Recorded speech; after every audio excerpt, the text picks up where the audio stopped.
অত্যাৱশ্যকীয় সামগ্ৰী মূল্যবৃদ্ধিৰ বিৰুদ্ধে লখিমপুৰত অসম জাতীয়তাবাদী যুৱ ছাত্ৰ পৰিষদৰ ৩-খণ্টীয়া অৱস্থান ধৰ্মঘট কাৰ্যসূচী ৰূপায়ণ।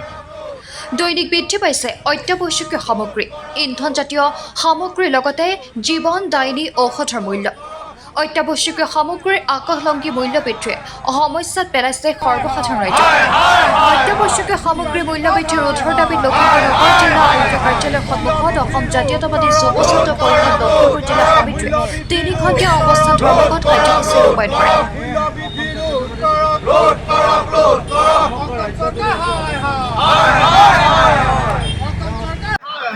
মূল্যবৃদ্ধি ৰোধ কৰক, মূল্যবৃদ্ধি ৰোধ কৰক, long live, মূল্যবৃদ্ধি ৰোধ কৰক, মূল্যবৃদ্ধি ৰোধ কৰক, যোগান বিভাগ হয়।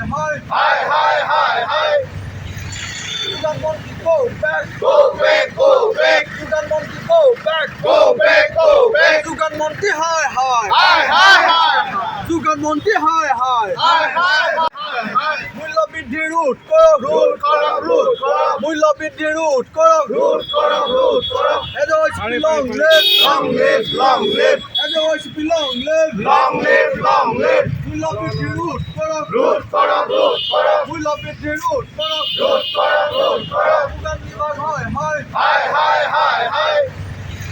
যোগান মন্ত্ৰী go back, যোগান মন্ত্ৰী go back, যোগান মন্ত্ৰী হয়, যোগান মন্ত্ৰী হয়। আলু দাম আছিলে 15 টকা, তাৎক্ষণিকভাৱে 10 টকা বৃদ্ধি হৈ 25 টকা হ'ল। প্ৰতি কেজি দালিত 10 টকা 15 টকাকৈ মূল্য বৃদ্ধি হ'ল। ইয়াৰ মূল কাৰণ হ'ল নিৰ্বাচনৰ সময়ত তেওঁলোকে লোৱা চান্দা। গতিকে আমি চৰকাৰখনৰ এনে জনবিৰোধী কাৰ্যৰ তীব্ৰ ভাষাৰে গৰিহণা জনাইছোঁ আৰু অনাগত দিনত জনসাধাৰণক লগত লৈ জনসাধাৰণক সজাগ কৰি তেওঁলোকে যদি এনেকুৱা ধৰণৰ ঘটনাৰ পুনৰাবৃত্তি কৰি থাকে তেন্তে তেওঁলোকৰ বিপক্ষে বৃহৎ আমি জন আন্দোলন গঢ়ি তুলিম।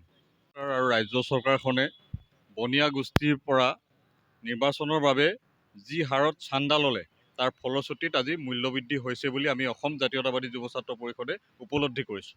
আৰু অসম জাতীয়তাবাদী যুৱ ছাত্ৰ পৰিষদে স্পষ্ট ভাষাৰে আমি চৰকাৰক জনাব বিচাৰিছোঁ যে 5 কেজি সুলভ মূল্যৰ চাউল মানুহক বিনামূলীয়াকৈ দি আকাশলংঘী মূল্য বৃদ্ধি কৰি তেওঁলোকে যি বৰ্বৰতা দেখুৱাইছে তাক আমি তীব্ৰ ভাষাৰে গৰিহণা জনাইছোঁ আৰু অনাগত দিনত বৃহৎ গণতান্ত্ৰিক আন্দোলনেৰে আমি ইয়াৰ তীব্ৰ প্ৰতিবাদ জনাম।